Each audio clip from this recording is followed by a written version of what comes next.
नमस्कार, पॉजिटिव स्वर में आप सभी का स्वागत है। आइए देखते हैं इस वक्त की कुछ खास खबरें। आज से महाराष्ट्र विधानसभा का बजट सत्र शुरू हो गया है। सत्र के पहले दिन ही विपक्षी दलों ने कैबिनेट मंत्री नवाब मलिक के इस्तीफे की मांग को लेकर विधान भवन के प्रवेश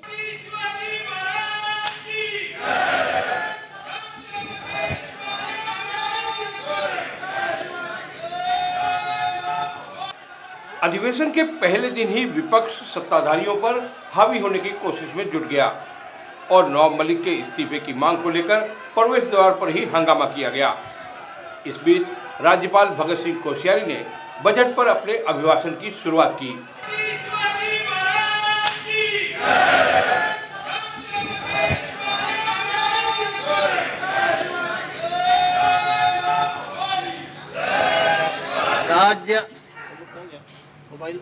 राज्य विधानमंडळाच्या 2022 या वर्षातील पहिल्या अधिवेशनात आपण सर्वांचे स्वागत करताना मला अतिशय आनंद आहे।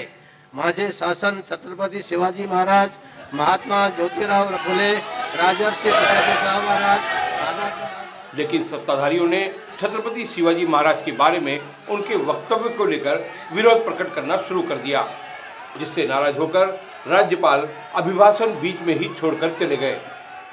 महाराष्ट्र के इतिहास में यह पहली बार हुआ है कि राज्यपाल अपना अभिभाषण अधूरा छोड़कर चले गए हों। राज्य का यह बजट सत्र मुख्यमंत्री उद्धव ठाकरे की बीमारी और कोरोना के चलते मुंबई में आयोजित किया गया, जबकि हर साल बजट सत्र उपराजधानी नागपुर में ही आयोजित किया जाता था। आज पहले दिन विपक्ष के हंगामे से विधान भवन में शोरगुल बना रहा। ऐसे में देखना होगा कि इस बजट सत्र में आगे क्या होता है और क्या जनता को इस बजट सत्र से लाभ होता है या फिर आरोप प्रत्यारोप ही चलते रहेंगे।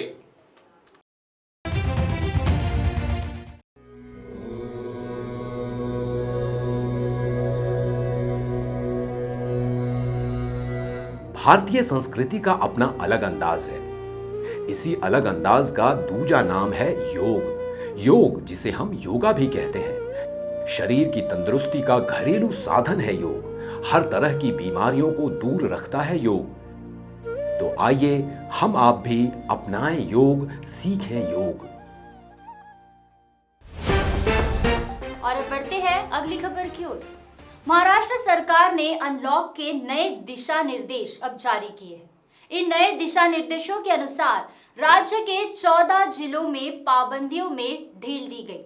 4 मार्च से 14 जिलों के होटल, रेस्टोरेंट, थिएटर, पर्यटक स्थल और धार्मिक स्थलों पर 100% उपस्थिति की अनुमति दी गई है। राज्य सरकार ने अनलॉक प्रक्रिया का फैसला कोरोना संक्रमण में आई कमी को देखते हुए लिया है।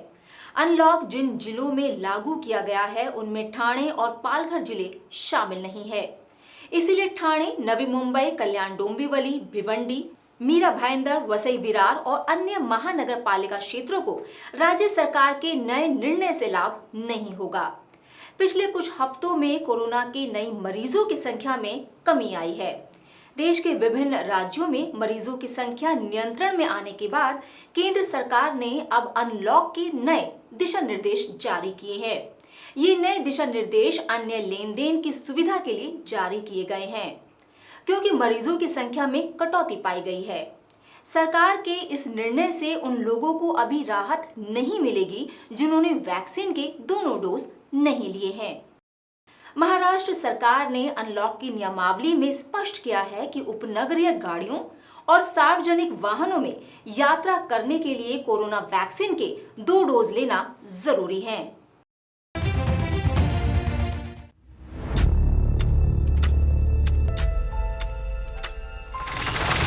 खबरें भीड़ की हो या हो अकेलेपन की, हर खबर को खास जगह देते हैं हम।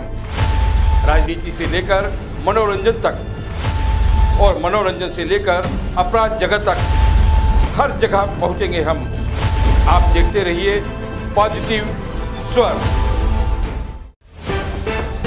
और अब एक विशेष खबर। माँ और औलाद के बीच का रिश्ता कैसा होता है, यह समझाने की कोई जरूरत नहीं। अपनी औलाद की देखभाल करने वाली माँ हमेशा ध्यान रखती है कि उसकी औलाद को कभी भी चोट ना लगे। लेकिन अपनी मां की आंखों में आंसू रोकने के लिए 7वीं कक्षा के एक छात्र ओमकार शिंदे ने अपनी बुद्धि के बल पर एक अनूठा प्रयोग किया है। आइए देखते हैं पॉजिटिव स्वर की इसी विषय पर एक खास रिपोर्ट। बीड़ तालुका के कुर्ला में 7वीं कक्षा के छात्र ओमकार शिंदे ने अपनी चतुराई से एक स्मार्ट चाकू बनाया है। इस चाकू बनाने की वजह यह थी कि उसने प्याज काटते समय अपनी मां की आंखों में आंसू देखे थे। इस स्मार्ट चाकू से प्याज काटते वक्त आंखों में आंसू नहीं आते हैं। ओमकार शिंदे नामक इस विद्यार्थी ने अपनी मां के आंखों में आंसू देखकर यह स्मार्ट चाकू बनाने की सोची। इस चाकू के बारे में उसने कहा कि इसे बनाने में उसे 2 दिन का समय लगा। ओमकार शिंदे के माता पिता किसान हैं। आपको बता दें कि ओमकार शिंदे को नए नए प्रयोग करने के लिए शिक्षक भाऊ साहेब राणे ने प्रेरित किया। विद्यालय के शिक्षक भाऊ साहेब राणे अपने विद्यालय में विद्यार्थियों को नए नए प्रयोग करने के लिए प्रेरित करते हैं। ओमकार शिंदे के इस स्मार्ट चाकू की चर्चा सारे देश में हो रही है। तो ये थी इस वक्त की कुछ खास खबरें। आप देखते रहिए पॉजिटिव स्वर और हमें सब्सक्राइब करना ना भूलें।